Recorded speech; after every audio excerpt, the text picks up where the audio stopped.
रियो एक पेशेवर हत्यारा था। उसे हर मिशन में सफलता की आदत थी। उसने जिंदगी में सैकड़ों लोगों को खत्म किया था और आज भी एक ऐसा ही काम करने निकला था। रात थी, चारों ओर सन्नाटा पसरा हुआ था। वो अपने लक्ष्य के घर की छत पर पहुंचा पूरी तैयारी के साथ, लेकिन तभी उसे एक अजीब एहसास हुआ। उसे महसूस हुआ कि वो वहाँ कोई और भी मौजूद है। नीचे देखने पर उसे एक और हथियार दिखा। ये कोई साधारण आदमी नहीं था, बल्कि वो था साइलेंट असासिन, एक ऐसा नाम जिससे दुनिया के सबसे खतरनाक अपराधी भी कांपते हैं। ये वही हत्यारा था जो बिना आवाज किए, बिना सबूत छोड़े अपने शिकार को खत्म कर देता था। रियोता को ये देख कर गुस्सा आया। उसने कभी सोचा नहीं था कि उसे इस मिशन में उसके जैसे ही किसी और का सामना करना पड़ेगा। उसने अपने हथियार निकाले और हमला किया, लेकिन हर बार उसका निशाना चूक रहा था। साइलेंट असासिन उसकी हर चाल को ऐसे टाल रहा था जैसे उसे सब पता हो। दोनों आमने सामने आ गए और तलवारों की टकरार शुरू हुई। रियोता पूरी ताकत से वार कर रहा था, लेकिन सामने वालों की फुर्ती और अनुभव कहीं ज्यादा था। थोड़ी ही देर में साइलेंट असासिन ने किसी चीज से रियोता की तलवार गिरा दी। अब रियोता निहत्था था, लेकिन उसने हार नहीं मानी। उसने अपने छोटे छोटे हथियारों से हमला किया, लेकिन साइलेंट असासिन हर एक वार से बचता गया। रियोता ने अपनी आखिरी चाल चली, लेकिन उसका विरोधी अचानक गायब हो गया। अगले ही पल वो रियोता के पीछे खड़ा था। रियोता को समझ में नहीं आया कि ये हो क्या रहा है। फिर हमला हुआ। पहले उसके हाथ में खंजर घुसा, फिर उसकी टांग तोड़ दी गई। रियोता की हालत खराब हो गई थी। उसके हमले किसी काम के नहीं रहे। वो अब जान चुका था कि वो हार चुका है।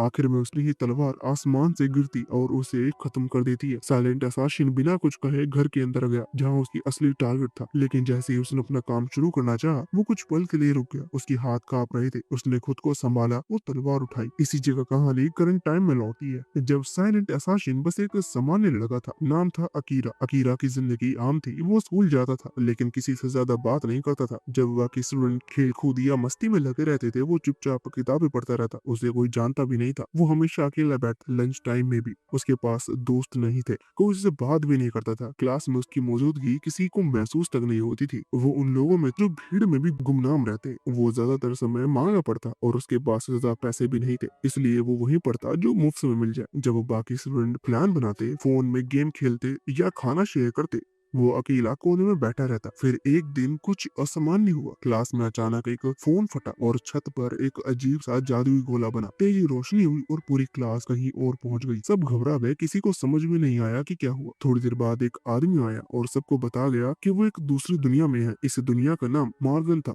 वहाँ के लोग उन्हें बता रहे थे कि ये दुनिया संकट में है। मॉन्स्टर्स ने हमला कर रखा है और केवल किसी दूसरी दुनिया से आया हुआ व्यक्ति ही उन्हें हरा सकता है। सारे स्टूडेंट डर गए और उलझन में पड़ गए, लेकिन अकीरा ने सब समझ लिया था। वो इस दुनिया की कल्पना पहले भी कर चुका था। मांगा और फैंटेसी कहानियों के जरिए तलवारें, जादू, मॉन्स्टर, ये सब उसके लिए नया नहीं था। धीरे धीरे वही शांत, गुमनाम, अकेले रहने वाला लड़का एक नया रूप लेने लगा। अकीरा को अंदर ही अंदर एक अजीब सा जोश महसूस हो रहा था, लेकिन आज कुछ अलग था। आज उसका दिल कह रहा था कि उसके लिए कुछ बड़ा होने वाला है। जैसे ही जादूगर ने घोषणा की कि असली हीरो की पहचान होगी, सबका ध्यान क्रिस्टल बॉल की तरफ चला गया। नियम था कि हर छात्र को उस बॉल को छूना होगा और मन में स्टेटस कहना होगा, जिससे उनकी ताकत और क्लास पता चलती है। पहला लड़का बहुत एक्साइटमेंट था। शायद उसके मन में भी वो हीरो बनने का सपना था, जैसा बच्चों को होता है। जैसे स्कूल में सबसे तेज भागने वाला सोचता है कि वो हीरो होगा, या जो सबसे ज्यादा नंबर लाता है वो खुद को सबसे ऊपर समझता है। लेकिन जब उसे एनिमल ट्रेन का रोल मिला तो उसका मुंह उतर गया। ये सुनकर बाकी लड़कों ने हल्के फुल्के चेहरे बनाए, जैसे क्लास में कोई मॉनिटर बन जाए। लेकिन सब जानते हो कि असली नेता कोई और है। जादूगर ने समझाया कि वो रोल भले ही मामूली लगे, लेकिन उसकी ताकत इस दुनिया के आम लोगों से बहुत ऊपर है। ये बात सुनकर कुछ लड़के राहत की सांस लेते हैं। फिर और स्टूडेंट आए। किसी को हीलर मिला, किसी को डिसएंचेंटर। सबके चेहरे ऊपर थोड़ी सी उम्मीद और थोड़ा सा डर साफ दिख रहा था। सब अंदर ही अंदर तुलना कर रहे थे, जैसे स्कूल में मार्कशीट बांटी जाती है और सब एक दूसरे की ओर झांक कर देखते कि कितने किसके नंबर। तभी जादूगर ने बताया कि दरअसल बिना क्रिस्टल बॉल को छुए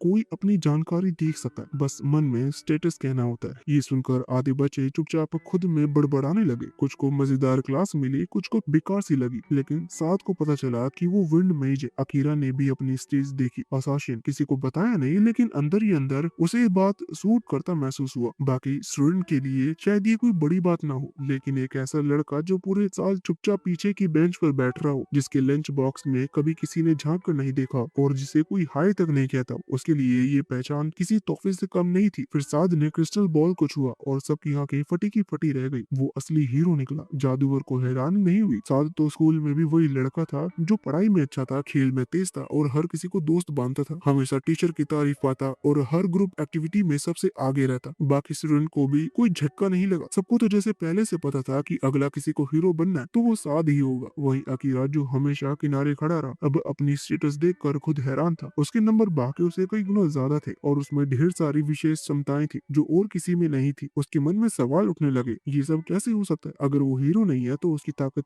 इतनी ज्यादा कैसे है? उसे शक होने लगा कि जो बातें उन्हें बताई गई हैं वो पूरी सच्चाई नहीं है। वो एक ऐसी दुनिया में था जिसे वो सिर्फ मांगा में जानता था, लेकिन असल जिंदगी में सब कुछ वैसा नहीं होता जैसे कहानियों में होता है। उसे समझ में आ गया कि अभी अपनी सच्चाई सबको दिखाना बुद्धिमानी नहीं होगी। इसलिए उसने अपने स्किल प्रेजेंस नाम की खास ताकत को सक्रिय किया और खुद को गायब कर लिया, यहाँ तक कि साथ जो उसके पास खड़ा था उसे देख भी नहीं पाया। इस तरह अकीरा ने बिना किसी को दिखाए खुद को सबकी निगाहों से अलग कर लिया। क्रिस्टल बॉल की टेस्टिंग खत्म हो गई और बाकी स्टूडेंट को उनके कमरे दिखाए गए। सब अपने अपने रूम की तरफ पड़े। जैसे हॉस्टल में पहले दिन बच्चे नए बिस्तर पर कब्जा जमाने जाते हैं। अकीरा ने चलते चलते देखा कि दीवार में एक छुपा हुआ कमरा लगा है। किसी ने इसके बारे में बताया नहीं था। ये देखकर उसका शक और गहरा हो गया। कुछ तो छिपाया जा रहा है। उसे एक कमरा मिला जो साफ तक नहीं किया गया था। वहाँ धूल जमी थी, चीजें बिखरी हुई थी कि किसी को इस कमरे की परवाह नहीं थी। यही उसे सही लगा क्योंकि ऐसी जगह पर आमतौर पर कोई ध्यान नहीं देता। वहाँ उसे असासिन जैसे कपड़े मिले, काले, हल्के और चुपचाप चलने लायक। अब वो पूरी तरह तैयार था। उसने कपड़े बदले और महल के बाहर निकल गया। बाहर का नजारा बिल्कुल अलग था। अजीब से पेड़, अलग गंध और एक नीला आसमान जो अपनेपन से दूर लगता था। उसे अब यकीन हो गया था कि वो वाकई किसी दूसरी दुनिया में है। छतों पर चढ़ते हुए उसे अपनी चुस्ती पर भी हैरानी हुई। वो ऐसे चढ़ रहा था जैसे कोई टेरेस रिंग का एक्सपर्ट, जबकि पहले तो वो दौड़ते हुए भी हाफ जाता था। उसे अब समझ आया कि उसे वही समनिंग बोनस मिला है जो आमतौर पर कहानियों में नायकों को मिलता है। वो तो खुद को ही नायक नहीं मानता था, लेकिन शरीर मानो कुछ और ही कह रहा था। तभी उसने एक आवाज सुनी। उसने फिर से अपनी उपस्थिति छिपा ली और चुपचाप सुनने लगा। नीचे राजा अपने दरबारियों से बात कर रहा था। उसकी आवाज में वो सम्मान नहीं था जो पहले दिखाया गया था। वो छात्रों को ब्रेड्स यानी बिगड़े हुए बच्चों कह रहा था। ये सुनकर अकीरा को अभी यकीन हो गया था कि यहाँ सब कुछ वैसा नहीं है जैसा दिखाया जा रहा है। अकीरा उस रात चुपचाप दीवार के पीछे खड़ा सब सुन रहा था। अंदर राजा अपनी प्लानिंग में लगा हुआ था और बातों से साफ लग रहा था कि उसने इन बच्चों को बस एक टूल की तरह बुलाया है, जैसे कोई किसी काम के लिए मशीन मंगवा ले। एक दरबारी ने आकर कहा कि ये सब बच्चे हैं, सीधे साधे दुनिया से आए, इन्हें ज्यादा कुछ समझ नहीं है, इनसे कोई खतरा भी नहीं है। राजा को सुनकर तसल्ली हो गई। फिर उसने एक बात बड़े साफ तौर से कह दी कि इन बच्चों को महल के अंदर जो अकायविस नाम की जगह है वहाँ नहीं जाने दे। वहाँ की चीजें उनके लिए नहीं है। सीधे सपाट शब्दों में कहें तो राजा ने बस इतना कहा कि उन्हें जितना बताया जाए उतना ही काफी है। राजकुमारी वहाँ से चली गई और राजा दूसरी बातों में लग गया, लेकिन तब तक अकीरा वहाँ से बिना किसी आवाज के गायब हो चुका था। उसे अब समझ आ गया था कि यहाँ कुछ तो गड़बड़ है। अब उसे सिर्फ अपनी ताकत नहीं आजमानी थी बल्कि सच जानना था। पूरी कहानी क्या है, कौन सही है और कौन बस दिखावा कर रहा है। सुबह होते ही बाकी सब बच्चे नाश्ते की टेबल पर मस्त थे। कोई नया खाना चख रहा था, किसी को कपड़े पसंद आ रहे थे और कुछ को तो इस दुनिया में इतने खो गए थे जैसे कोई नया वीडियो गेम शुरू कर दिया गया हो। उनके चेहरे पर डर नहीं बल्कि जोश और उम्मीद थी। अकीरा भी छुपा हुआ सब देख रहा था। वो सोच रहा था कि क्या उसने सामने आकर सबको बताना चाहिए कि जो राजा कर रहा है वो शायद सच नहीं है, लेकिन फिर उसे लगा कि सब इतने खुश है कि इतने ज्यादा भरोसे में है कि कोई उसका शायद यकीन भी ना करे। बाकी सब बच्चे अपनी अपनी ताकतें जान चुके थे। कुछ को नई स्किल मिली थी, कुछ को कोई खास पावर। उनके लिए सब किसी सपने से कम नहीं था, जैसा कोई कह दे कि तुम सुपर हीरो बन गए हो। सब अपने अपने रोल में घुसने लगे थे। कोई हीरो बनना चाहता था, कोई हीलर और कोई मैजिशियन। लेकिन अकीरा चुपचाप सब देख रहा था और सोच रहा था कि ये सब वाकई सही है। फिर एक सीनियर योद्धा आया, मिथेर, जिसे लोग इस दुनिया का सबसे बड़ा डिफेंडर मानते हैं। उसके साथ एक और बंदा था, गिलीस, जो थोड़ा सा सीरियस था और मजाक में बात करता था। मिथेर ने बताया कि 1 महीने बाद सब बच्चे को एक डेंजन में भेजा जाएगा जहाँ असली ट्रेनिंग होगी, यानी जो सीखा है अब उसे असली हालात में आजमाया जाए। बाकी बच्चे तो सुनते ही एक्साइटेड हो गए, जैसे कोई कह दे कि स्कूल ट्रिप पर जाना है। सबने सोचा कि ये तो असली एडवेंचर होने वाला है, लेकिन अकीरा को शक हो रहा था कि ये डेंजन असली मकसद नहीं है, शायद इसके पीछे भी कोई प्लान है। इसी दौरान कुछ अजीब हुआ। मिथेर ने अचानक अकीरा की ओर देखा, जबकि अकीरा अब भी छुपा हुआ था। उसकी कंसर्न प्रेजेंस स्किल अब भी एक्टिव। वो थोड़ी देर को हैरान रह गया। उसे लगा कि उसकी पहचान खुल गई, लेकिन फिर उसे पता चला कि मिथेर की आंखें कुछ खास है। वो तापमान देख सकता है, यानी अगर कोई भी कितना छुप जाए उसकी बॉडी से निकलती गर्मी छुप नहीं सकती। अब अकीरा डर गया कि उसका राज खुल गया है, लेकिन मिथिर ने कोई खतरे की बात नहीं की। उसने ना राजा को बताया न राजकुमारी को, बस साफ कर दिया कि वो इस राजनीति से अलग है, चीजें वैसे नहीं है जैसे दिखती हैं। अकीरा को लगा कि शायद ये एक मौका है। उसने मिथिर से कहा कि उसे ये दुनिया समझ में नहीं आती, न मैजिक न स्किल न सिस्टम, उसे बस जानना है और समझना है ताकि वो खुद को ठीक से समझ सके। मिथिर ने कहा कि अकायर्स में ढंग की जानकारी नहीं मिलेगी, वहाँ से पुरानी किताबें हैं, जबकि असली चीज फील्ड में मिलेगी। और फिर उसने अकीरा को पर्सनल ट्रेनिंग देने की बात कही। अकीरा को पहली बार लगा कि शायद उसे कोई समझ रहा है, बाकी बच्चे को पहली बार लगा कि शायद उसे कोई समझ रहा है, बाकी बच्चे उसे नोटिस भी नहीं कर रहे थे, लेकिन अब कोई था जो उसकी स्किल को पहचान रहा था। लेकिन बात सिर्फ ताकत की नहीं, अकीरा के दिल में अब भी अपने घर की याद थी। उसे याद था कि उसके बिना शायद उसकी माँ खाना भी नहीं खा रही होगी, बहन हर सुबह उसका इंतजार कर रही होगी। ये सोचकर कि भाई बस देर से उठा है, उसके कमरे में शायद सब कुछ वैसे ही रखा होगा। बेड पर बिखरे कॉमिक, टेबल पर अधूरा होमवर्क और अलमारी में वो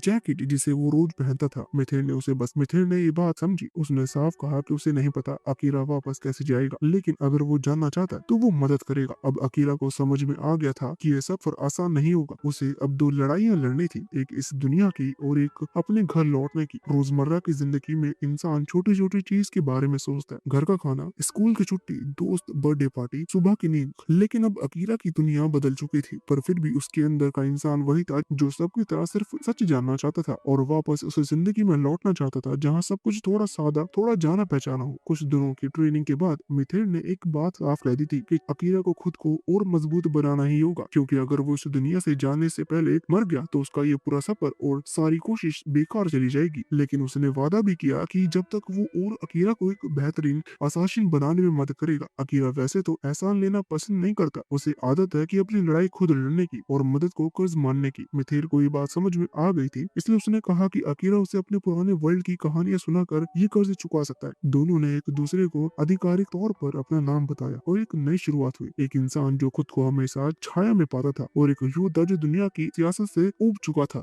दोनों के बीच अब एक ऐसा रिश्ता बनने लगा था जो भरोसे और समझ से जुड़ा था। मिथिर ने अकीरा को उस दुनिया के बारे में और भी बातें बताई। या यहाँ सिर्फ इंसान और डीमन ही नहीं बल्कि एल्व्स और बीस्ट फॉग भी थे, यानी आधे जानवर और आधे इंसान जैसे लोग जो अलग अलग जीती रिवाजों और संस्कृति के साथ रहते हैं। ट्रेनिंग की बात करते तो अकीरा को जो एक्सरसाइज करवाई जा रही थी वो उसे पहली नजर में थोड़ी अजीब लगी। उंगलियों से पुशअप्स करवाना और पीठ पर पत्थर रख देना। उसे लग रहा था कि शायद ये कोई मजाक है, लेकिन मिथिर ने समझाया कि स्किल को बढ़ाने का यही सही तरीका है। इस दुनिया में लेवल सिर्फ तब बढ़ता है जब कोई राक्षस को मारता है, लेकिन स्किल की ताकत बढ़ाने के लिए प्रैक्टिस ही सबसे जरूरी है। कुछ हफ्ते बाद मिथिर का साथी ग्लीस उसे अपडेट देता है कि बाकी स्टूडेंट भी अच्छा कर रहे हैं और असली मेहनत उसी पर आ गई है, क्योंकि मिथिर का पूरा फोकस अब अकीरा पर है। ग्लीस को थोड़ा परेशानी भी हो रही थी, लेकिन मिथिर तो अकीरा की पुरानी दुनिया की कहानियों में इतना खो जाता था कि उसे वक्त कभी होश नहीं रहता। अकीरा की एक खासियत ने सबको चौंका दिया। उसकी कंसील्ड प्रेजेंस स्किल पहले ही मैक्स लेवल पर थी और ये कोई छोटी बात नहीं थी। गिल तो सुनते ही हैरान रह गया, क्योंकि इतिहास में सिर्फ पहले हीरो को ये स्किल मिली थी। इस बीच अकीरा खुद वहां आता। गिलिस ने बहाने से निकल जाता और अकीरा बताता कि वो हर रात चुपचाप आर्कवाइज में जाकर पढ़ाई कर रहा है। उसे बहुत कुछ जानना है, समझना है। और तभी उसे एक अजीब सी किताब मिली जो बाहर से तो एक रेसिपी बुक जैसी लगती है, पर अंदर असली प्लान छुपा था। वो किताब असल में मिथिर ने खुद लिखी थी। एक शांतिपूर्ण coup यानी सत्ता परिवर्तन की योजना थी जिसमें राजा को हटाने की बात थी, लेकिन बिना खून खराबे के। राजा अब वो नहीं रहा जो पहले था। वो सत्ता को बचाने के लिए किसी भी हद तक जाने को तैयार था, यहाँ तक इस दुनिया के नियमों को बदलने तक। मिथिर जानता था कि ऐसा कर देना खतरनाक होगा, लेकिन समस्या ये भी थी कि इस देश के सारे शूरवीर राजा की श्रेणी थे और इस वजह से वो उसका विरोध नहीं कर सकते। अखीरा को ये सब सुनकर लगता था कि शायद मामला इतना खींचने की जरूरत नहीं है। वो सोचता कि क्यों ना वो खुद ही राजा को खत्म कर दे। वैसे भी उसका इस दुनिया से कोई रिश्ता नहीं है, ना कोई परिवार ना कोई दोस्त। उसे तो वापस जाना है। अखीरा तब ये भी बात बताता कि पहले दिन जब वो आया था तब भी वो राजा के बहुत करीब रह गया। चाहे तो उसे उस वक्त ही सब खत्म कर सकता था, लेकिन कुछ था जो उसे रोक रहा था। मिथिर ने उसकी उस रोक की तारीफ की। उसने कहा कि किसी की जान लेना आसान नहीं होता, खासकर तब जब तुम्हारे पास वो ताकत हो और फिर भी तुम खुद को रोको। एक असासिन होने का मतलब ये नहीं है कि हर किसी की जान लेना जरूरी है। और अगर अकीरा सच में वापस अपने पुराने घर लौटना चाहता है जहाँ उसकी माँ और छोटी बहन उसका इंतजार कर रही है, तो वो खून से अपने हाथ नहीं रंग सकता। मिथिर ने कहा कि उसे ऐसा असासिन बनना चाहिए जो जिंदगी की इज्जत करे, क्योंकि तभी वो खुद भी जिंदा रह पाएगा और अपनों के पास लौट सकेगा। अकीरा समझ नहीं पाया कि मिथिर उसके लिए इतना कुछ क्यों कर रहा है। तब मिथिर ने कहा कि उसे अकीरा से उम्मीद है, क्योंकि जब सब बच्चे बस राजा की बातों में बहक गए, अकीरा ने अकेले सोचना शुरू किया। वो भी बिना शोर मचाए और चुपचाप। ऐसा सिर्फ वही कर सकता है जिसने पहले जिंदगी में बहुत कुछ सहा हो और फिर भी वो खुद को बचा रखा हो। अकीरा पहली बार किसी से ऐसी तारीफ सुन रहा था। उसे लगा जैसे पहली बार किसी ने उसकी जिंदगी को देखा और समझा हो। उसके मन में एक हल्का सा शुक्रिया उठा और शायद पहली बार उसे इस दुनिया में रहने का थोड़ा सा मन हुआ। मिथिली ने कहा कि जब समय आएगा तो उसे अपने शांतिपूर्ण कुएं में अकीरा की मदद चाहिए। खून खराबा नहीं होगा, सब कुछ चुपचाप और सोच समझ कर किया जाएगा। अकीरा ने सब बात को सीधा हाँ में नहीं कहा, लेकिन माना कि वो उस पर विचार जरूर करेगा। कुछ हफ्तों बाद ट्रेनिंग का एक महीना पूरा हो गया। अभी सभी छात्रों को लेबोरेटरी यानी उस दुनिया के सबसे खतरनाक जगह में भेजा जाना था। वो जगह किसी परीक्षा से कम नहीं थी। शहर में जैसे कोई उत्सव हो गया हो। सब लोग सड़कों पर इकट्ठा थे अपने हीरोज को देखने के लिए। बाकियों के लिए सब एक सपना था, लेकिन अकीरा सोच रहा था कि ये सब कितना असली लग रहा है। इतने सारे लोग, इतनी आवाजें और वो सब सिर्फ उन्हें देखने आए थे। उसी भीड़ में अकीरा की नजर एक लड़की पर पड़ी। वो लड़की उसे देख रही थी कि अकीरा अगले ही पल उसके पीछे जा खड़ा हुआ। इतना तेज, इतना चुपचाप, जैसे हवा का झोंका। अब अकीरा एक लड़की को घूरते हुए देखा तो वो बताते कि लोग उन्हें हीरो मानते, लेकिन कोई नहीं जानता कि उन्हें बुलाने के लिए क्या क्या कुर्बान किया गया। अकीरा कुछ समझ नहीं पाता, लेकिन लड़की कहती है कि वो सच खुद ही जानना चाहेगा और फिर चली जाती है। लेबोरेटरी स्टूडेंट कई मॉन्स्टर से लड़ चुके होते हैं। एक ट्रैप एक्टिवेट होने पर अकीरा फुर्ती से खतरा खत्म करता है। मिथिल सबको पीछे हटने का इशारा करता है, लेकिन बाहर और ज्यादा खतरनाक मॉन्स्टर मिलते हैं। साज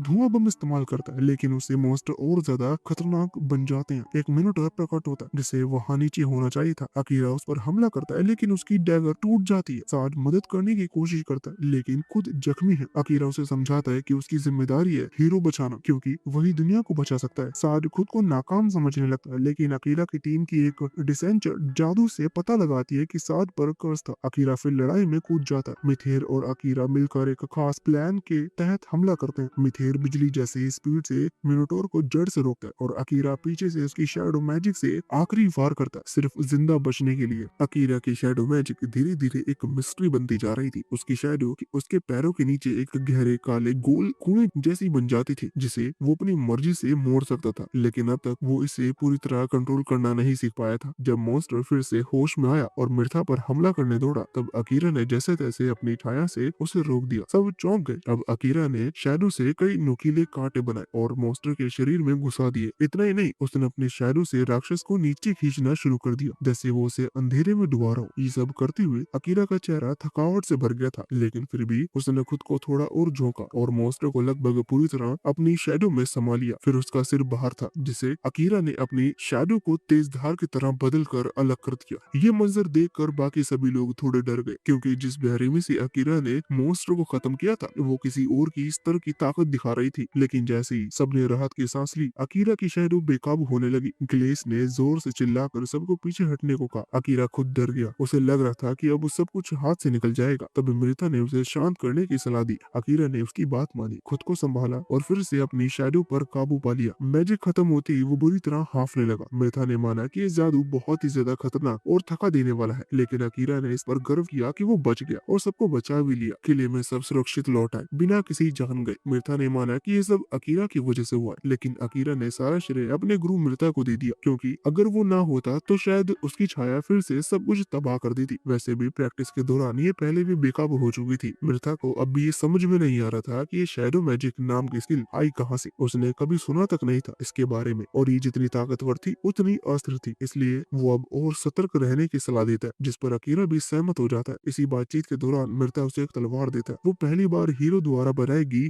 गॉड ऑफ द नाइट नाम की एक खास कटाना। अकीरा हैरान होता है कि इतनी खास चीज उसे क्यों दी जा रही है, लेकिन जब मृता बताता है कि उसने ये तलवार महल के खजाने से चुरा ली है, तो अकीरा और भी चौंक जाता है। फिर भी वो अपने गुरु का धन्यवाद करता है। इतने में ही अकीरा को याद आता है कि असली हीरो साटो अभी भी शराब से जूझ रहा है। मृता बताता है कि वो शराब बहुत ही खतरनाक है और हटने से इनकार कर रहा है, और शायद ये कोई हादसा नहीं है। उसे शक है कि इसके पीछे किसी का हाथ है। रात के समय महल में राजकुमारी को किसी काले जादू के क्रिस्टल से कुछ करते हुए देखा जाता है। वो बड़बड़ाती है कि साटो अब बस एक दिखावटी हीरो और राजा की कठपुतली रहेगा। तभी अचानक अकीरा वहाँ प्रकट होता है और उसका जादू क्रिस्टल तोड़ देता है। वो बिना कोई बात सुने उसे साफ कर देता है कि हीरो उसके श्राप से मुक्त कर दिया गया है। राजकुमारी गुस्से में कहती है, लेकिन अकीरा को भी परवाह नहीं। वो तलवार उसके गले तक ले जाता है और साफ कर देता है कि उसके लिए वो सिर्फ एक चुड़ैल है। हालांकि उसे कोई जवाब नहीं मिलता, क्योंकि राजकुमारी बार बार सिर्फ यही कहती है कि उसने जो कुछ भी किया वो राजा के लिए किया। अकीरा थक हार कर वहाँ से चला जाता है। जैसे ही वो चला जाता है, हमें पता चलता है कि राजकुमारी के पास और भी कई सारे क्रिस्टल छुपे हुए हैं और हर क्रिस्टल एक अलग हीरो से जुड़ा है। उधर अकीरा मिर्ता से मिलता है और बताता है कि उसका शक सही था। मिर्ता हैरान होता है कि अकीरा ने खुद को राजकुमारी के सामने उजागर कर दिया, लेकिन अकीरा बताता है कि उसे जवाब चाहिए थे। मिर्ता समझता है कि वो राजकुमारी सिर्फ एक कठपुतली है और असली कंट्रोल राजा के पास है। अंत में मिर्ता उसे महल में ना सोने की सलाह देती है। जब अकीरा पूछता है क्यों, तो मिर्ता की बात सुनकर उसके होश उड़ जाते हैं। उसे लगता है कि जब राजकुमारी बाकी स्टूडेंट को श्राप देने की कोशिश करेगी, अकीरा बचा रहेगा क्योंकि राजकुमारी को उसके बारे में कुछ नहीं पता। लेकिन यही बात उसे और भी खतरनाक बना देती है। अकीरा अब पूरी तरह से खतरे के बीच फंसा हुआ था। राजकुमारी उस पर श्राप तो नहीं डाल सकती,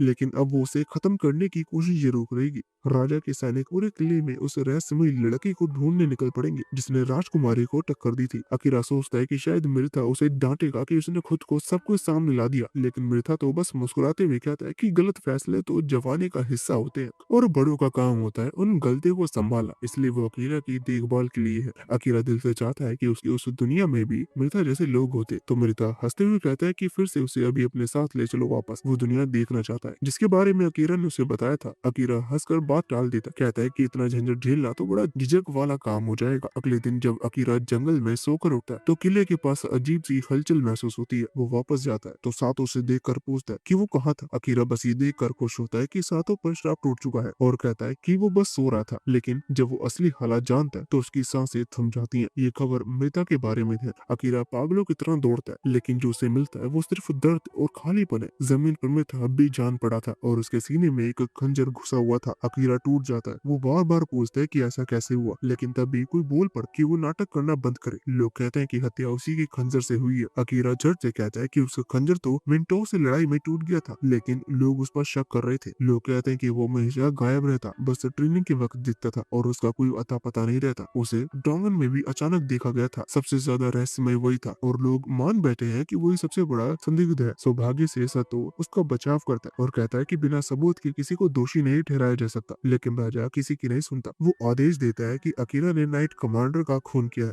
और उसे पकड़ना ही होगा। राजकुमारी इस सब में कुछ ज्यादा ही खुश नजर आती है और अकीरा को ऐसा हो जाता है कि उसे बुरी तरह फंसाया गया है। किसी को कुछ करने से पहले अकीरा कंसील्ड प्रेजेंस का इस्तेमाल करता है और वहां से चुपचाप निकल जाता है। राजा सैनिकों को उसे पकड़ने भेजता है, लेकिन असल में अकीरा वहीं पास में छुपा होता है। वो धीरे से मृता के सबसे भरोसेमंद साथी ग्लेस के पास आ जाता है और फुसफुसा कर बात करता है। ग्लेस उसकी आवाज पहचान लेता है और बताता है कि असल में मृता को राजा के निजी हत्यारों नाइट रेवेंस ने मारा था। अब वही लोग अकीरा के पीछे भी है। अकीरा उसे शुक्रिया कहता है और ग्लेस उसे सलामत रहने की दुआ देता है। अकीरा अब समझ चुका था कि वो कितनी बड़ी साजिश का हिस्सा बन गया है और अब उसके पास कोई रास्ता नहीं था। उसे वही करना था जो मृता चाहता था। वो चुपचाप सामान लेकर राज्य के बाहर निकल जाता है। उधर उसी रात राजा बेहद संतुष्ट बैठा है। उसे यकीन नहीं हो रहा था कि मृता को खत्म करना और अकीरा को फंसा देना इतना आसान होगा। राजकुमारी रिपोर्ट देती है कि हीरो को छोड़कर बाकी सभी छात्रों पर उसका श्राप लग चुका है। अब बस एक बहाना चाहिए ताकि पूर्वी राष्ट्र का युद्ध घोषित किया जा सके। छात्रों को वो प्यादों की तरह इस्तेमाल करेंगे। राजा को यकीन नहीं है कि अकीरा जंगल में ज्यादा दिन जिंदा नहीं रहेगा, लेकिन फिर भी नाइट रेवेंस को उसके पीछे भेजने का आदेश दे देता है ताकि कोई चूक न रह जाए। उधर अकीरा अब एक डंगन में घुस चुका है। उसे याद आता है कि मृता ने कहा था कि अगर कभी भागना पड़े तो छिपने की सबसे अच्छी जगह डंगन होती है, क्योंकि वहाँ पानी और संसाधन सब सीमित होते हैं, इसलिए जिंदा रहना मुश्किल हो सकता है। लेकिन डंगन सिर्फ छिपने के लिए नहीं बल्कि खुद को और मजबूत बनाने का भी सबसे बढ़िया तरीका है। जितना गहराई में जाएगा उतने ज्यादा खतरनाक दुश्मन मिलेंगे और अकीरा उतना ही ताकतवर बनता जाएगा और उसके पास कोई ऑप्शन नहीं बचेगा उससे लड़ने का और जीना होगा और सच्चाई को उजागर करना होगा। अकीरा के मन में एक सवाल बार बार घूम रहा था, अगर डंगन में इतनी तेजी से ताकत बढ़ाई जा सकती है तो फिर बाकी लोग वहाँ क्यों नहीं जाते। मृथा ने इसका जवाब पहले भी दे दिया था। उसने समझाया था कि डंगन जितना फायदेमंद है उतना ही खतरनाक भी। सबसे बड़ी बात यह है कि अकीरा की कंसील्ड प्रेजेंस स्किल जो उसे छुपे रहने में मदद करती है वो हर जगह काम नहीं करती, खासकर उन राक्षसों पर जिनकी सूंघने और सुनने की क्षमता बेहद तेज होती है। मगर मृथा ने यह भी कहा था कि अगर अकीरा अपनी असासिन स्किल को और बढ़ा पाए तो वो अपनी कदमों की आवाज और यहाँ तक कि अपने शरीर की गर्मी तक छुपा सकता है। अकीरा इसे करने की कोशिश भी करता है, लेकिन ये इतना आसान नहीं होता। डंगोन की दुनिया बेहद खतरनाक है और वहाँ के मॉन्स्टर असाधारण रूप से ताकतवर है। कई हफ्तों की मेहनत और खतरनाक खतरों से जूझते हुए अकीरा आखिरकार 69वीं मंजिल तक पहुंच जाता है, जहाँ पहले से भी ज्यादा खतरा उसका इंतजार कर रहा होता है। लेकिन तभी उसे याद आता है कि मृता का आखिरी संदेश उसने कहा था कि डंगन की सारी मुश्किलें और जोखिम आखिर में इस लायक होगी। जब अकीरा का क्लास लेवल 100 तक पहुंच जाएगा तब उसे एक स्पेशल स्किल मिलेगी जो उसे दुनिया में जिंदा रहने के लिए जरूरी होगी। मिर्ता ने उसे ये भी बताया था कि उसे लेबोरेट ऑफ कैंटलिन की ओर बढ़ना चाहिए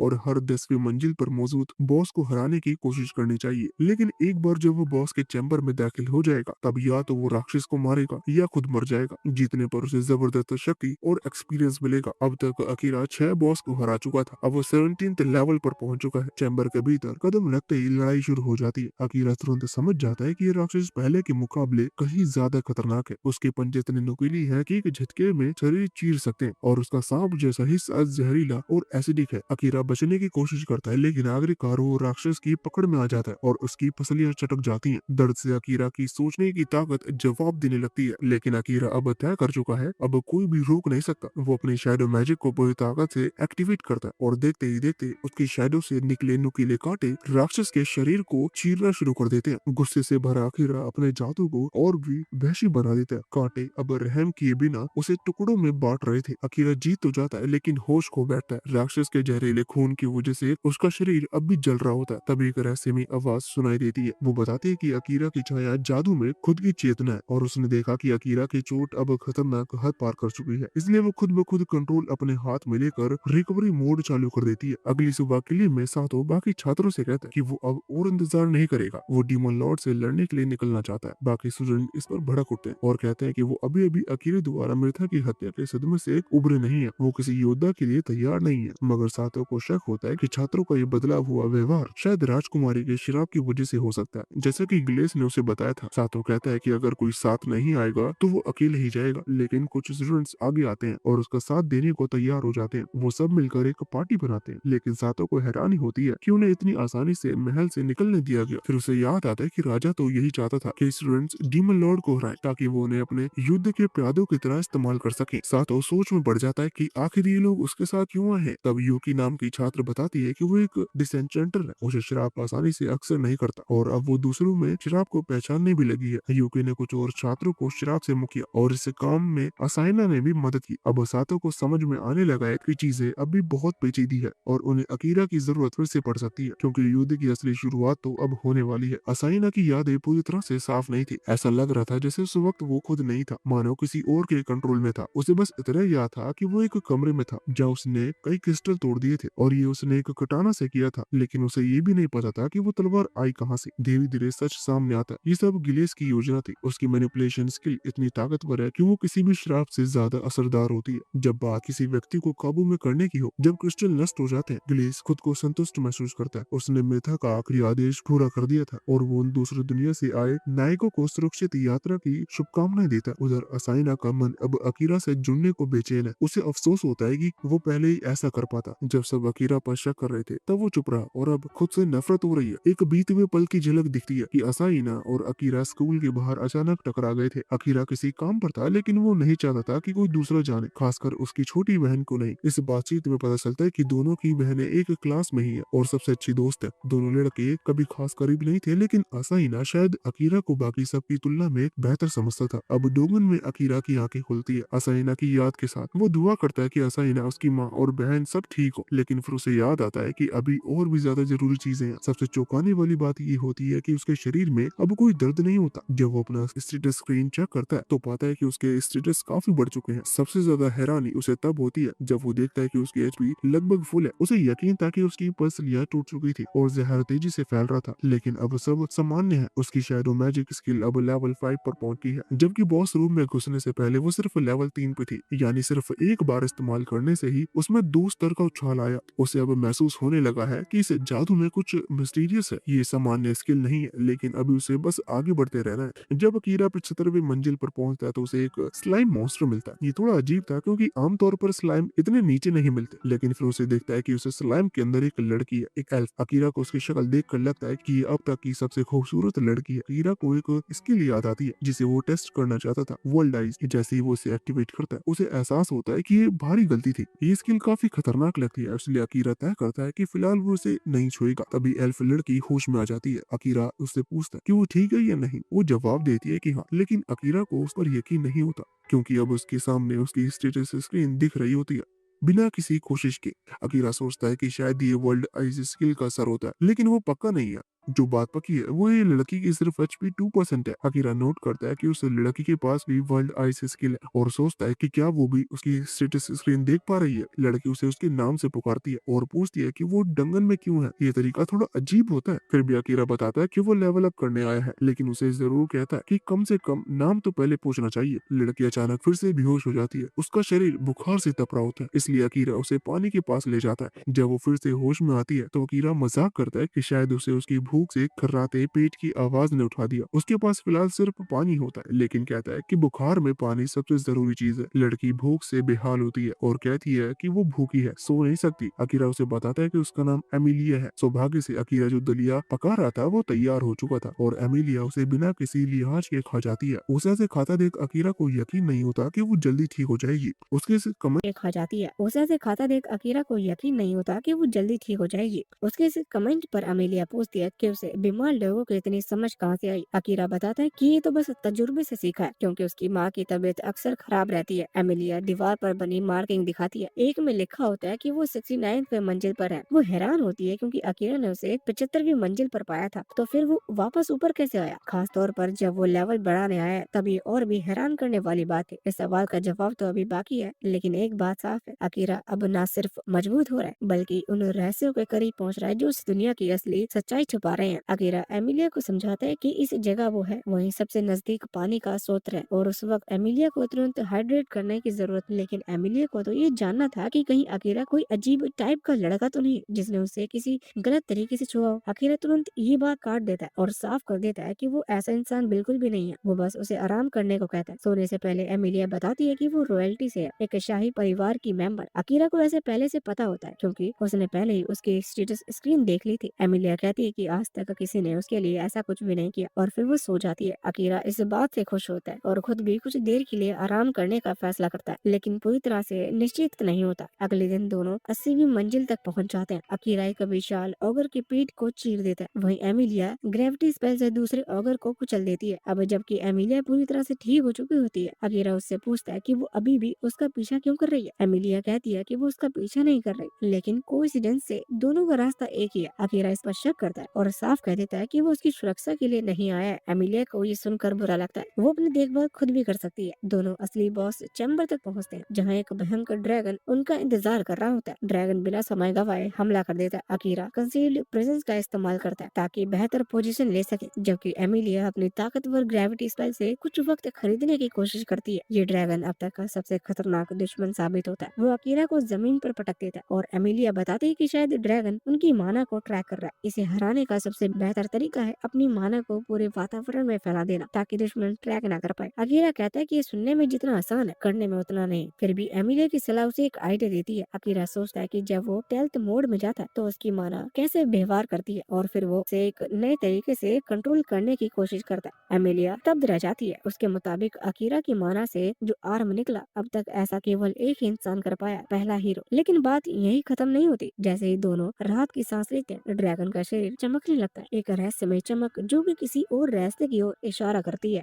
जैसे जैसे रोशनी कम पड़ने लगी, तो धीरे धीरे पता चला कि वो भयानक ड्रैगन अब एक रहस्यमय काली बिल्ली में बदल चुका है और फिलहाल गहरी नींद में है। एल्फ लड़की अपने वर्ल्ड आइज स्किल का यूज करके बिल्ली की जांच करती है और उसमें एक अजीब सी जानकारी सामने आती है। इस बिल्ली के पास शेप शिफ्टर नाम की स्किल है, जिसका मतलब कि ये असल में कभी ड्रैगन था ही नहीं। उसके लिए तो ये बिल्कुल समझ में आता है, असली ड्रैगन को हराना इतना आसान काम नहीं होता। पर ये सवाल उठता है कि बिल्ली सो क्यों रही है। असल में बिल्ली की हालत आधी मौत के कगार पर पहुंच चुकी थी। अब अकीरा ने उसका सामना किया था और अब वो अपने शरीर को रिकवर करने के लिए सो गई है। अकीरा एल्फ लड़की से पूछता है कि आखिर किस तरह का प्राणी है। वो बताती है कि इसका नाम ब्लैक कैट है, एक प्राचीन दैविक जीव जो दिखने में भले ही प्यारा हो, मगर ताकत में किसी भी आम मॉन्स्टर से कई गुना ज्यादा खतरनाक है। एल्फ लड़की अकीरा से पूछती है कि वो खुद अपने वर्ल्ड आइज स्किल का इस्तेमाल क्यों नहीं कर रहा, जबकि वो उससे सीधा सब कुछ देख सकता है। अकीरा बताता है कि वो अभी तक इस स्किल पर काबू नहीं पा सका है, लेकिन उसे लगता है कि जैसे जैसे स्किल लेवल अप होगी, वैसे वैसे वो इसे कंट्रोल कर लेगा। तभी अचानक बिल्ली जाग जाती है और सबसे चौंकाने वाली बात यह है कि वो इंसानी भाषा में बोलने लगती है। पहले तो वो खुद के हार जाने पर नाराजगी जताती है, फिर बताती है कि उसने ड्रैगन का रूप क्यों लिया था। असल में वो डेंगन में अकेले रहते हुए अब ऊब चुकी थी, इसलिए उसने एक बार देखी गए ड्रैगन का रूप अपनाया और आने वाले एडवेंचर्स को डराने लगी। अकीरो को अब तक विश्वास नहीं हो रहा होता कि एक बिल्ली इंसानों की तरह बोल सकती है। तब बिल्ली ये रहस्य खोलती है कि वो वो एक असल में हाई इंटेलिजेंट बीस्ट है जिसे खुद डीमन लॉर्ड ने बनाया था। लेकिन अकीरा को ये बात रास नहीं आती कि हारने के बावजूद ये बिल्ली खुद को महान साबित करने में लगी है। वो हल्के अंदाज में अपना कुनाई घुमाकर उसे डालने की कोशिश करता है, लेकिन बिल्ली में जरा भी घबराहट नहीं होती, बल्कि वो तो एक और चौंकाने वाला खुलासा करती है। डीमन लॉर्ड ने अकीरा के लिए एक संदेश भेजा है। संदेश साफ होता है, मुझसे मिलने आओ, वोल्केनो रॉक्स मॉन्स्टर की जगह, और वो उसी किले में मिलेगा। अकीरा को समझ में नहीं आता कि डीमन लॉर्ड को उसके बारे में कैसे पता चला और उसे क्यों बुला रहा है, लेकिन बिल्ली को इसकी कोई जानकारी नहीं होती। उसका काम सिर्फ मैसेज को वहां तक पहुंचाना था, और अब वो अकीरा से कहती है कि वो उसे मार दे ताकि कम से कम कमरे का लॉक टूटे और वो वहां से निकल सके। लेकिन अकीरा ऐसे करने से मना कर देता है। वो साफ कहता है कि वो अब तक किसी भी मॉन्स्टर को दुश्मन नहीं मानता, बल्कि जो उसने देखा है उसके मुताबिक इस दुनिया में एक इंसान ही ज्यादा निर्दयी है। समस्या ये है कि जब तक फ्लोर का बॉस मर नहीं जाता तब तक यहाँ कमरा नहीं खुलेगा। लेकिन अकीरा को यकीन नहीं होता है कि इसका कोई और तरीका जरूर होगा। कुछ देर सोचने के बाद एल्फ लड़की एक उपाय सुझाती है। वो कहती है कि ब्लैक कैट को फेमिलियर बना लिया जाए। अगर ऐसा हो गया तो बिल्ली की बॉस की स्थिति खत्म हो जाएगी और दरवाजा खुल जाएगा। हालांकि बिल्ली बताती है कि ऐसा करने के लिए एक उच्च स्तर की माना नियंत्रण शक्ति चाहिए होती है, लेकिन अकीरा तो मुख्य कैरेक्टर है, उसे किस बात की कमी। वो बिना हिचकिचाए रिचुअल शुरू करता है। वो बिल्ली को नाइट नाम देता है और अपनी माना उसमें डालता है। इससे अकीरा की सोच नाइट में चली जाती है और वहाँ एक अजीब चीज देखने को मिलती है, एक जलता हुआ शहर और उसी के बीचों बीच एक नाइट जिसे ये तबाही मचाते हुए देखा जा सकता है। अकीरा उससे लड़ता है, लेकिन मारने के इरादे से नहीं, इसकी बजाय वो अपने आप को कुर्बान कर देता है। वो नाइट से वादा करता है कि अगर वो उसे अनुबंध करेगा तो उसे अब किसी भी बुराई का हिस्सा नहीं बनना पड़ेगा। मॉन्स्टर के लिए जो जन्म से ही बुराई के लिए बाधाएं हैं, ये किसी सपने से कम नहीं। नाइट तुरंत सहमत हो जाता है। जैसे ये समझौता होता है, उसके मन का अंधेरा आसमान साफ हो जाता है। अब वहाँ धूप, नीला आकाश और शांति होती है।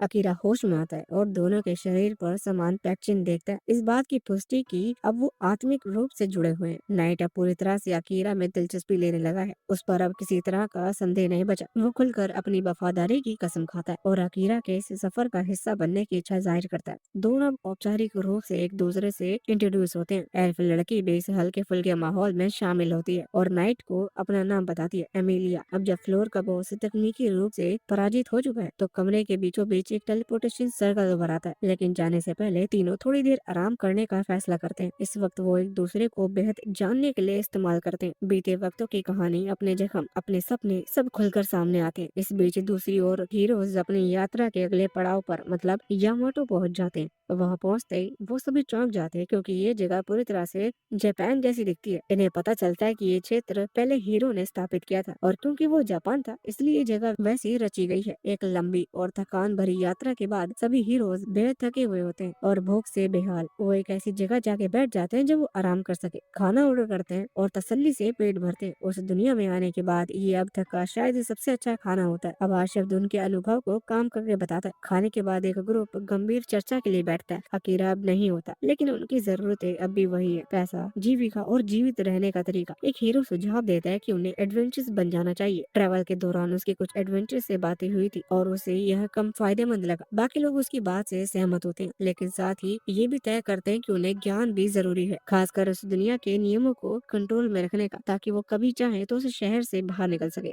और सबसे इम्पोर्टेंट बात, उन्हें कभी न कभी डीमन लॉर्ड से लड़ना ही होगा, क्योंकि राजा और राजकुमारी ने उन्हें उसी उद्देश्य के बुलाया था। एक और मेंबर कहता है कि उन्हें डीमन लॉर्ड को खोजने की प्लान बनाना चाहिए, लेकिन असाइना का मानना है कि उन्हें वही यामाटो में रहना चाहिए। उसे ऐसा महसूस होता है कि अकीरा अब उनसे दूर नहीं है, बल्कि काफी करीब है। वो चाहता है कि जब भी उनकी मुलाकात हो वो सब मिलकर डीमन लॉर्ड के खिलाफ लड़े। असाइना ये भी मानता है कि अकीरा की ताकत अकेले ही पूरे ग्रुप से ज्यादा है, इसलिए उनके लिए जरूरी है कि वो साथ जुड़े। कुछ लोग असाइना की राय से सहमत होते हैं। वो याद दिलाते हैं कि अकीरा पर कमांडर सारन की हत्या का शक है, लेकिन असाइना को अब भी लगता है कि उन्हें उस समय मैनिपुलेट कर दिया गया था और अकीरा निर्दोष है। सातो भी अकीरा से मिलने के लिए बेताब था। वो नहीं मानता कि अकीरा उनके मुकाबले कमजोर है, बल्कि वो खुद मानता कि अकीरा उनसे कहीं ज्यादा ताकतवर है। लेकिन सातो का ये भी कहना होता है कि वो बचपन से अकीरा के साथ एक ही क्लास में पढ़ा है, फिर भी अकीरा को उसका नाम तक याद नहीं। यानी अकीरा सामाजिक मामलों में बहुत ही अलग थलग किस्म का इंसान रहा है। हसीना मानता है कि सातो की बात सही है, लेकिन फिर भी वो एक कंक्लूजन पर पहुंचते हैं कि उन्हें यामाटो में ही रहकर मॉन्स्टर से लड़ते हुए खुद को और मजबूत करना चाहिए, ताकि जब वो अकीरा से मिले तो इतना मजबूत बन चुकी हो कि अकीरा उन्हें नजरअंदाज ना कर सके। उधर दूसरी ओर अकीरा, एमिलिया और नाइट एक दूसरे की कहानियां जान रहे होते हैं। एमिलिया बताती है कि वो असल में एक राजकुमारी थी लेकिन उसे अपने ही राज्य से निकाल दिया गया, और वो भी अपनी छोटी बहन के हाथों। जब वो भाग रही होती है तो उसकी बहन ने तीरों से उस पर हमला किया, जिससे बचने के लिए उसने एक मैजिकल स्पेल इस्तेमाल किया, जिससे वो एक खाई में गिर गई। वो वहीं जमीन पर पड़ी हुई थी जब एक स्लाइम ने उसे निगल लिया। जब उसकी मुलाकात अकीरा से हुई, तीनों अब पहले से कहीं ज्यादा करीब आ चुके होते हैं। एक दूसरे के घाव, एक दूसरे की ताकतें और एक दूसरे की मंजिल अब समझ आने लगी है। शायद यही से उनका असली सफर शुरू होता है। जैसे ही सब कुछ थोड़ा शांत हुआ, नाइट चौंक गया। उसे बात हजम नहीं हो रही थी कि कोई स्लाइम किसी को निगल भी सकता है, और फिर भी एमिलिया जैसे एकदम ठीक ठाक बची रही। चलो मान लिया किस्मत ने उसका साथ दे दिया होगा, वरना ऐसा कोई सोच भी नहीं सकता। अकीरा ने हल्की फुल्की बातों के बीच पूछा कि एमिलिया अब वापस अपने शहर जाएगी या नहीं, लेकिन उसने बिना ज्यादा सोचे कहा कि नहीं, उसे कोई दिलचस्पी नहीं है वापस जाने की। उसने कहा कि फैमिली वाले चक्कर बहुत सिरदर्द होते हैं, और सच्ची बात है, घर की लड़ाइयाँ किसी को समझ नहीं आती। उसी दौरान अकीरा को भी अपने घर की याद आ गई। उसने बताया कि उसकी एक छोटी बहन हुई और कैसे उसने उसके लिए एक नया फोन खरीदा था, क्योंकि उसका पुराना फोन टूट गया। खर्चों से कटौती करके यहाँ तक कि रातों की शिफ्ट भी ली, बस इसलिए कि बहन को कुछ अच्छा दे सके। लेकिन बहन ने नाराजगी में कह दिया कि उसने मांगा ही कब था। अकीरा थोड़ा टूट सा गया था उस वक्त। शुक्र है उनकी माँ ने बीच बचाव करके संभाल लिया था। ये सब सुनकर नाइट और अमीलिया समझ गए कि अकीरा का परिवार इस दुनिया में नहीं है, और उन्होंने पूछा कि क्या उसे अपने घर की याद नहीं आती। अकीरा बोला कि हाँ आती तो है, लेकिन अब वापस का कोई सवाल नहीं उठता। असल में उसे लगने लगा था कि वो अपने पुराने जीवन में बस एक भीड़ का हिस्सा था, कोई ध्यान भी नहीं देता था उस पर। लेकिन उस दुनिया में पहली बार ऐसा हुआ जब किसी ने उसे पहचाना, उसे समझा, और उसका नाम सारंग था।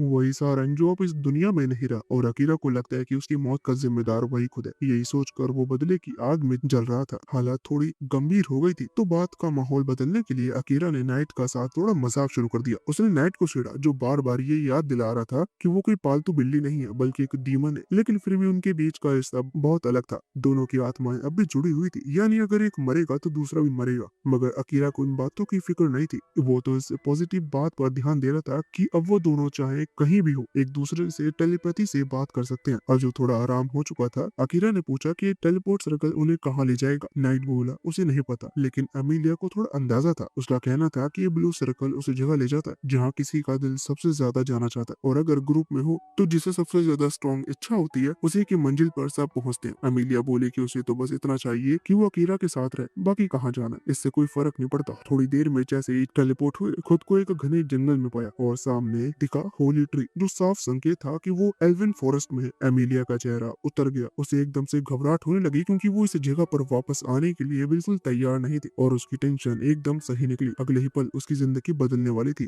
किसी ने उस पर तीर चला दिया। अकीरी ने झपट कर उसे गिराकर बचाया। फिर से एक तीर आया। इस बार अकिया खुद कूद कर पहाड़ी पर चढ़ा और हमलावर को नीचे गिरा दिया। हमलावर था लियाम, एक एल्फ, जिसने कहा था कि उसे क्रिमिनल दिखी, यानी एमिलिया। बातों का लहजा चुभने वाला था, और आखिरकार अकीरा ने उसे मार दिया। लेकिन तब तक बहुत देर हो चुकी थी। चारों तरफ से एल्फ्स ने उन्हें घेर लिया था। इस बार सामने थी खुद एमिलिया की बहन किलिका, वही जिसने उसे सिंहासन से हटाया था। उसने पूरी गुस्से में पूछा कि इतनी हिम्मत कैसे हुई एमिलिया की वापस लौटने की, और वहीं पर साफ कह दिया कि अब उसे सबक सिखाया जाएगा। ये देख अकीरा और नाइट समझ गए कि ये सिर्फ बहनों की मामूली लड़ाई नहीं है, यहाँ एक बहुत ही गहरा पारिवारिक फासला है, जो अब किसी सुलह से नहीं सुलझने वाला। अब उनके पास दो ही रास्ते थे, या तो पीछे हटे और एमिलिया को अकेले छोड़ दे, या फिर उसका साथ निभाए, चाहे उसके लिए कुछ भी करना पड़े। और जैसा कि हम अकीरा को जानते हैं कि वो पीछे हटने से रहा। एमिलिया हमेशा सोचती थी कि उसकी बहन किलिका उससे कहीं ज्यादा कमाल की है, क्योंकि किलिका हर दिन खुद को बेहतर बनाती। लेकिन उसके पहरेदार ने उसे याद दिलाया कि चाहे किलिका कितनी भी शानदार क्यों ना हो, एक दिन एल्फ राष्ट्र की रानी तो एमिलिया ही बनेगी। कुछ समय बाद लियाम ने अचानक कहा कि वो एमिलिया से शादी नहीं करना चाहता। ये रिश्ता तो तयशुदा था। इसलिए एमिलिया ने बस इतना कहा कि अगर उसे ये रिश्ता तोड़ना है तो उसे जाकर राजा से बात करनी होगी। फिर किलिका वहां आई और हालात और बिगड़ गए। उसने एमिलिया को बताया कि वो ब्लैड की संतान है। कुछ समय बाद एमिलिया पर एक बहुत बड़ा पाप करने का इल्जाम लगा दिया गया। उसने लाख समझाया कि वो बेगुनाह है, लेकिन किसी ने उसकी बात नहीं सुनी। सबको बस इतना डर था कि ब्लाइट की संतान कभी गद्दी पर नहीं बैठे, क्योंकि वो गद्दी तो किलिका की है। अब वर्तमान में एमिलिया अपनी बहन से कहती है कि वो बस चली जाए, लेकिन किलिका उसे जाने नहीं देना चाहती थी। अभी अकीरा, जो एमिलिया का दोस्त बन चुका है, उसकी तरफ से बोलता है और कहता है कि किलिका को शांत होना चाहिए। किलिका को समझ में नहीं आता कि कोई हत्यारा जैसे अकीरा एमिलिया अमीली जैसे अपराधी का साथ क्यों दे रहा है? अकीरा मुस्कुराकर कहता है कि वो तो बस एक दोस्ताना पड़ोसी हत्यारा है और अमीलिया से बस हाल ही में मिला है। किलिका फिर अमीलिया पर नए आरोप लगा देती है कि उसने लियाम को जहर दिया था। अमीलिया कहती है कि वो असल में एक हीलिंग पोशन था, लेकिन कोई उसकी बात नहीं मानता। सबको लगता है कि उसने झूठ बोला है। किलिका अकीरा को धन्यवाद कहती है कि उसने एक भगोड़ी को पकड़वाया, लेकिन तभी किलिका अपनी आंखों से कुछ अजीब करती है। एमिलिया उसे चेतावनी देती है कि उसकी आंखों में मत देखना, लेकिन तब तक देर हो चुकी होती है। किलिका गर्व से बताती है कि उसने अपनी मेमोराइज ताकत का इस्तेमाल किया और अब अकीरा का दिल उसी के काबू में है। एमिलिया पहली बार अपनी बहन पर गुस्सा होती है। वो कहती है कि किसी के मन पर जबरदस्ती करना गलत है और किलिका को अकीरा पर किया गया जादू तुरंत हटाना चाहिए। किलिका हैरान होती है क्योंकि एमिलिया ने कभी उसे इस तरह बात नहीं की थी। तभी अकीरा दोनों को शांत करने के लिए कहता है और बताता है कि वो जादू उस पर चला ही नहीं। सब चौंक जाते हैं और नाइट बताता है कि ऐसा इसलिए हुआ क्योंकि जादू किसी बहुत ऊंचे स्तर वाले व्यक्ति पर काम नहीं करता। किलिका को यकीन नहीं होता कि कोई उससे ताकतवर हो सकता है। अकीरा उसे बस ये चाहता था कि वो मान ले कि उसने अपनी बहन को फंसाया, लेकिन किलिका नहीं मानती और अपने सैनिकों को अकीरा पर हमला करने का आदेश देती है। अकीरा अपनी छाया जैसी ताकत से सबको हरा देती है, लेकिन उन्हें मारती नहीं। तभी राजा आ जाता है। सब तुरंत शांत हो जाते हैं। राजा पूछता है कि क्या हो रहा है। जब एक गार्ड कुछ कहने की कोशिश करता है तो राजा उसे रोक देता है और कहता है कि वो खुद किलिका से सुनना चाहता है। फिर किलिका घबरा जाती है क्योंकि उसे लगा था कि राजा तो बाहर गया था। राजा देख लेता है कि किलिका ने अपने सैनिकों पर मेमोराइज का जादू किया है। वो उसे जादू खत्म करने का आदेश देता है और कहता है कि सजा बाद में तय होगी। फिर राजा अकीरा से माफी मांगता है कि उसकी बेटी ने उस पर हमला किया, लेकिन साथ ही उसे आदेश देता है कि वो एल्फ भूमि छोड़ दे क्योंकि दूसरे जातियों को वहाँ रहने की अनुमति नहीं है। एमिलिया कहती है कि अगर ऐसा है तो वो अकीरा के साथ जाएगी। ये सुनकर राजा बहुत गुस्सा होता है। वो कहता है कि एमिलिया उसकी उत्तराधिकारी है और उसे एक दिन इस राज्य की रानी बनना होगा। अकीरा बोल उठता है कि एमिलिया अपनी खुद की इंसान है, उसे अपने फैसले खुद करने का हक है। राजा उसे बाहरी व्यक्ति कहता है और बोलता है कि उसे इस मामले में बोलने का कोई अधिकार नहीं है। अकीरा जवाब देता है कि अगर वो बाहरी है तो उस पर राजा के आदेश भी लागू नहीं होते और वो एमिलिया की रक्षा के लिए कुछ भी करने को तैयार है। राजा को एहसास होता है कि अकीरा मजाक नहीं कर रहा और फिर वो घोषणा करता है कि फैसला एक फाइट से होगा। राजा अपनी जगह किलिका को लड़ने के लिए चुनता है। अकीरा बिना डरे तैयार हो जाता है और सब लोग होली ट्री के नीचे अपने बैटल फील्ड की ओर बढ़ते हैं। रास्ते में अकीरा को सोचने पर मजबूर होना पड़ता है कि अकीरा ब्लाइट की संतान होने का क्या मतलब रखता है। कहा जाता है कि अगर शाही परिवार में जुड़वा बच्चे जन्म ले तो उनमें से एक अपने माता पिता जैसा नहीं दिखेगा। वही बच्चा ब्लाइट की संतान कहलाता है और उसके आने से एल्फ भूमि में विनाश होता है। पहले लोग इसे सिर्फ एक कहानी मानते थे, लेकिन एमिलिया के बाल और आंखें अपने परिवार से लगती और यहीं से सबने यकीन करना शुरू कर दिया कि ये कहानी सच है।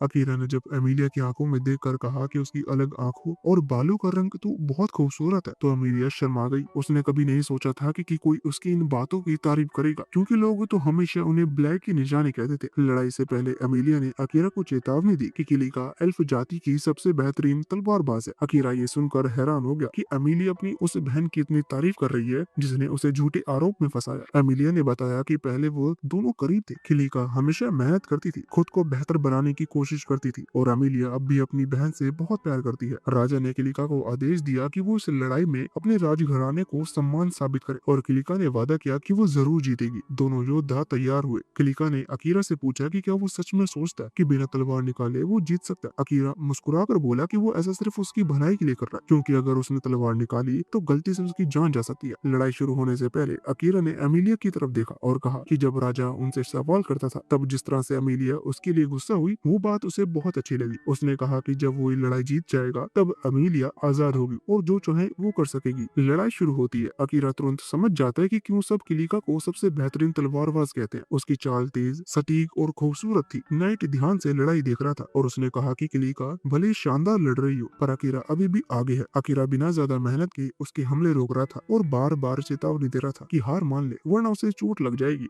किलिका को ये अपमान बर्दाश्त नहीं होता। उसने एक खतरनाक जादू का इस्तेमाल किया जिससे हवा की तेज धार अकीरा की तरफ गई। अकीरा थोड़ा चौंक गया पर उसने बड़ी आसानी से उसे बचाव किया। नाइट हैरान था कि उसने हवा वाले जादू का इस्तेमाल किया क्योंकि वही एकमात्र जादू था जिसमें किलिका ने महारत हासिल की थी। उसने सालों लगातार उस ताकत को पूरी तरह से नियंत्रित करना सीखा था। जब वो अपनी पूरी ताकत से हमला कर रही थी तो अकीरा ने नोटिस किया कि उसकी आंखों में आंसू हैं। उसने पूछा कि वो क्यों रो रही है। किलिका बोली कि उसके चेहरे पर तो मुस्कान है, लेकिन अकीरा ने कहा कि वो मुस्कान झूठी है। ये सुनकर किलिका का गुस्सा और बढ़ गया। उसके हमले और तेज हो गए, पर अकीरा ने आसानी से पीछे जाकर उसे रोक लिया। उसने धीरे से कहा कि एमिलिया अब भी उससे प्यार करती है, चाहे उसने कुछ भी किया हो। वो चाहता था कि दोनों बहनें फिर से पहले की तरह बन जाए, लेकिन किलिका ने मना कर दिया। उसने कहा कि वो कभी उस लड़की से शांति नहीं कर सकती जिसने उसे सब कुछ छीन लिया। उसने अपना सबसे ताकतवर वार किया और अकीरा को पीछे धकेल दिया। अब उसकी ताकत बेकाबू हो रही थी और हर कोई उसकी जादुई ऊर्जा से डरने लगा था। अकीरा ने नाइट को कहा कि वो एमिलिया की रक्षा करे, क्योंकि किलिका अब खुद पर काबू खो चुकी थी। कहानी अब तक अतीत की झलक दिखाती है। अब दोनों बहनें एक दूसरे से बेहद करीब थी। एमिलिया को अपने अलग रंग और शक्ल से शर्म आती थी, लेकिन किलिका हमेशा कहती थी कि वो बहुत सुंदर है। फिर एक दिन एमिलिया की शक्तियों की जांच हुई और पता चला कि वो एक स्पिरिट मीडियम है, यानी देवताओं की मैसेंजर, जो अगर अपनी शक्ति पूरी तरह से जागरूक कर ले तो दुनिया की ताकतों को अपनी इच्छा से मोड़ सकता है। एल्फ राज्य में ये खबर फैलते ही सब खुश हो गए, लेकिन उसी दिन से किसी ने किलिका पर ध्यान देना बंद कर दिया। सब बस एमिलिया की पूजा करने लगे। यही बात किलिका के दिल में जहर बन गई। उसे लगा कि एमिलिया ने उसकी जगह छीन ली, उसका अस्तित्व मिटा दिया गया। अब वो तब तक नहीं रुकेगी जब तक सब कुछ वापस ना ले ले। वर्तमान में उसकी शक्ति इतनी बढ़ गई कि वो खुद को नुकसान पहुंचा सकती थी। लियम ने एमिलिया को एक छोटी सी बोतल दी। उसमें उसकी बहन को बचाने का उपाय था। एमिलिया ने होली ट्री की एक शाखा को तोड़ा जो शुद्धिकरण की शक्ति रखती थी। जैसे ही उसने उस शाखा की ताकत का इस्तेमाल किया, वहां मौजूद हर व्यक्ति पर उसका असर हुआ। क्लिका का मेमोराइज जादू टूटने लगा। क्लिका को लगा कि फिर से वही हो रहा है, एमिलिया उससे सब कुछ छीन रही है। वो पूरी तरह पागलपन में उतर गई और अपना सबसे खतरनाक हमला छोड़ दिया। अकीरा समझ गया कि अगर वो इस हमले से बचा तो पीछे खड़े लोग मारे जाएंगे। उसने अपनी परछाई की ताकत को बुलाया और कहा कि सब कुछ निकल जाओ। अब वो दोनों